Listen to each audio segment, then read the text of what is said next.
Michal Kwiatkowski. That's brilliant! Right.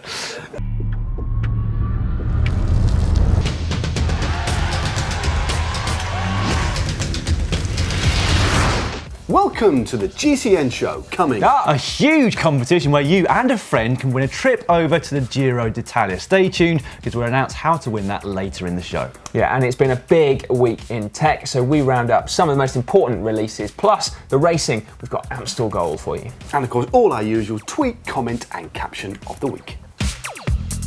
It's been a big week for tech releases with some exciting innovations due out this year. Now, if you like change or you loathe it, here are some of the big talking points. First up, SRAM have packaged up their One By cyclocross drivetrains for the road. And Neal was at the launch for us out in California, giving us his impressions. Yeah, well, I'm here in San Luis Obispo, California, where SRAM has just launched its new One By Road system. What does that mean? Well, if you're familiar with the CX1 cyclocross system, same concept. Single ring in the front, wide range of gears in the back, clutch mechanism in the rear derailleur to keep the chain in line. Is it going to replace the standard 2x system? Probably not on the all-around road bike, but for specific applications such as adventure riding, gravel riding, where it's very important to keep the chain from slapping, coming off, or perhaps criteriums where you never really use the little ring, you always stay in the big ring. This could be an ideal system. Right, and then guys, what do you reckon? One By?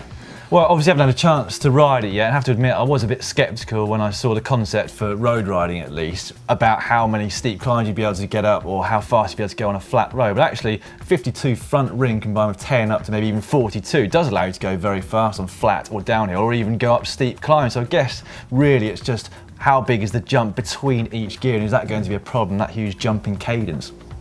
Well, for me, it's pretty much what you said, plus the fact I'm really surprised they've called it One By rather than One Times. You just think it was one times? I wonder what you were saying earlier. One time. One time cyclocross, you just let it slide. Makes sense, doesn't it? One time. We can't actually keep Neal out of California. He's been back again this week at Sea Otter Classic. So he found a load of stuff, really interesting stuff out there as well, because a lot of the big brands pump out releases there. So check this out. A lot of brands here have their products out for the first time in 2015. And interestingly, while the road stuff launches in the fall at Eurobike and Interbike, in the spring, really what you see is cyclocross bikes and adventure gravel bikes being launched. And that's really the theme here. You see a lot of bikes with through axles, front and rear, disc brakes, One By chain rings, wide rims, tubeless. Call them cyclocross, call them adventure bikes, but that seems to be the big trend, the big direction that the brands are going. Speaking of dirt roads, I had a chance to ride with Neal Donahue from GMBN on a road bike down a steep, rocky, technical descent, and man, I just ripped it up. I hope you guys get a chance to watch that video. That didn't take very long. Away from California now, and Garmin have also been really busy because they're shortly going to be releasing version 2 of their Vector pedals. Now, we haven't actually got our hands on a set yet. We will be doing so as soon as we possibly can, but they're looking pretty good. The setup has been refined slightly, but the most interesting change is that to the cycling dynamics software. Yeah. Listen up, power nerds. You can analyze in real time where in your pedal stroke you are applying power and where on the pedal platform you're applying power. And then it can also differentiate between seated and standing pedaling. So you can analyze that as well. That's pretty cool. So it can show you your peanuts, basically. Only if they're big enough. That's cool. You are going to have to explain peanuts. Peanuts, everybody, is basically is something to do with the power, isn't it, that goes round and does a shape. There you go, let's clear that one up. You put it on the spot. It's the optimum shape of power distribution on a pedal stroke, isn't it? But I think it's generally recognised as a shape yeah. I know what bike. Peanut is definitely recognised as a shape. Yeah. I think there's no doubt about that. Don't have to use all that if you don't want it. The curse of the rainbow jersey is over. Well, for 2015 at least. Michal Kwiatkowski reigned supreme on Sunday in the first of the hilly one-day races, Amstel Gold, effectively rescuing Etix's Quickstep's classic season, and in fact he's the first rainbow jersey wearer to win a classic since Cadel Evans won the Flèche Wallonne back in 2010.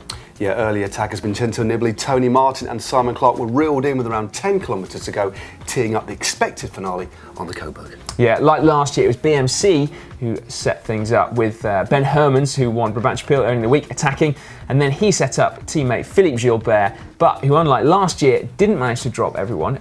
Australian Michael Matthews held on to his wheel, which is probably the ride of the day actually, but the pair of them did get caught by a load of other riders over the top, setting up quite a large sprint.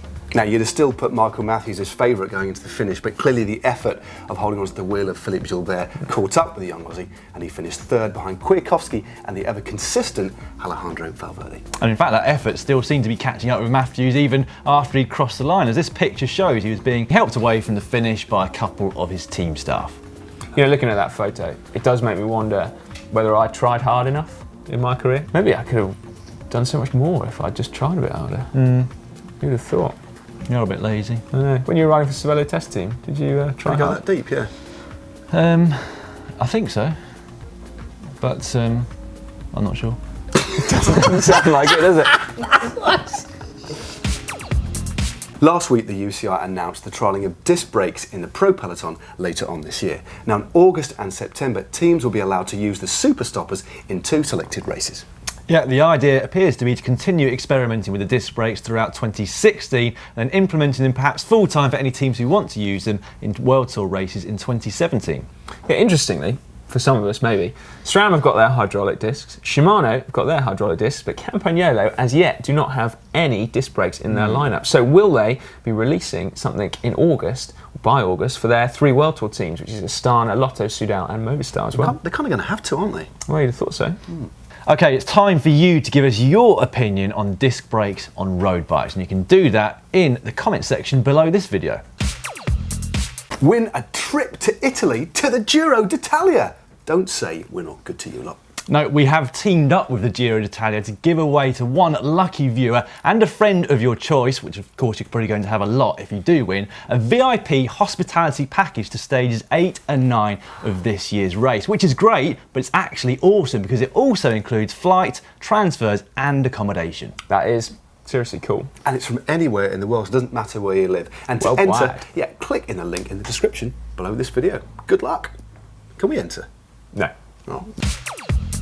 Now, it's long been known that Bradley Wiggins is going to attempt the hour record throughout the summer, but he's finally set a concrete date, and that is the 7th of June, and he's going to be making the attempt at the Olympic Velodrome in London. Now, he's described the event as the Holy Grail, and it seems as though the public agree because tickets to the event sold out in 7 minutes.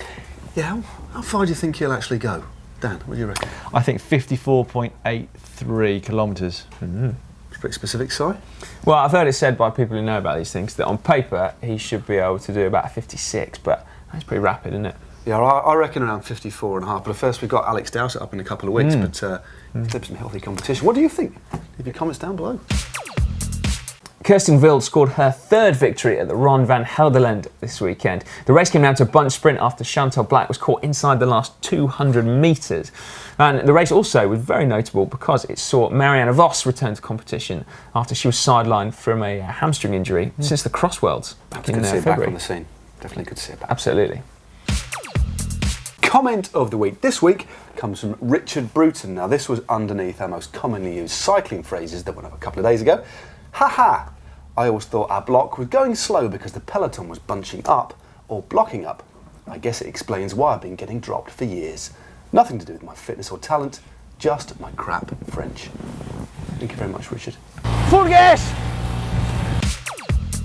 In a quick roundup of other races, Pierre Rolland of Europcar won the last stage and the general classification at the Vuelta Castilla-Leon. And over in France, it was Alexandre Geniez of FDJ who won the Trobro-Leon, a race famous for gravel roads and the fact that they give the winner a pig. And here's a picture of Dan Craven, up close and personal to said pig, a former teammate of ours, not the pig, I'm talking about Dan Craven. But just glad Peter Sagan wasn't there. Imagine what would have gone on with the pig then. Oh, what, on the podium? To be fair, it's a good job Craven didn't win because we know how much he likes a barbecue. Ben Hermans of BMC took his first win in nearly 4 years in Brabant Pil last week. Now that's the race that traditionally links the cobbled races to the Ardennes Classics, and he held on to win by a slender 2 seconds from the faster finishing bunch. Right, it's time for Caption Competition now, and you'll remember that last week's photo was this one of Peter Sagan in Paris-Roubaix in a ditch, about to take his bib shorts off. Anyway, sorry mate, before we get started, I think we need to address something. I think you've got an imposter in the comments section. What? Yeah, someone set up a Google account with Dan's name and Dan's photo as an avatar. No, that's me. That's in the Cervelo Test. I used to ride for, did I tell you I used to ride for the Cervelo Test team? What made you think it was an imposter anyway? Well look, they're just not really up to usual standard. They're frankly rubbish. What, that one? Read it out. Yeah, so this one, Ice Tinkoff Poo. Yeah, genius. Say it quickly. Ice Tinkoff Poo. Do you? What? Anyway, as I can't award my own genius comment with win and the GCN swag, we're actually going to have to award it to another effort which came in from NHOJBG, which says, Caption, Sagan demonstrates his superior bike handling by performing an epic skid. Now that is good. That is funny. Well done, get in touch with us, give us your address and we shall send you something through the post. Now for this week's caption, it's another Dan in action, and it's Dan Craven, our friend Daniel's on the podium at Tro-Bro-Léon, getting very close to that little pig. He's going to start you off himself. Here's what Dan has to say. That was grotty. Coming up this week, on Wednesday, it's how to perfect your cornering. Looking where you want to go is a very basic skill for a cyclist, but it's surprising just how many experienced cyclists forget how intrinsic it is to good cornering technique. And I'm not just talking about knowing which way to go or what line to take. Whilst on Thursday, it's our top 10 riders to watch out for Liège-Bastogne-Liège. Yeah, and on Friday we've got an amazing commuter feature for you to look out for, and on Saturday we take a close look at Nicolas Aday's Team Cofidis Orbea Orca.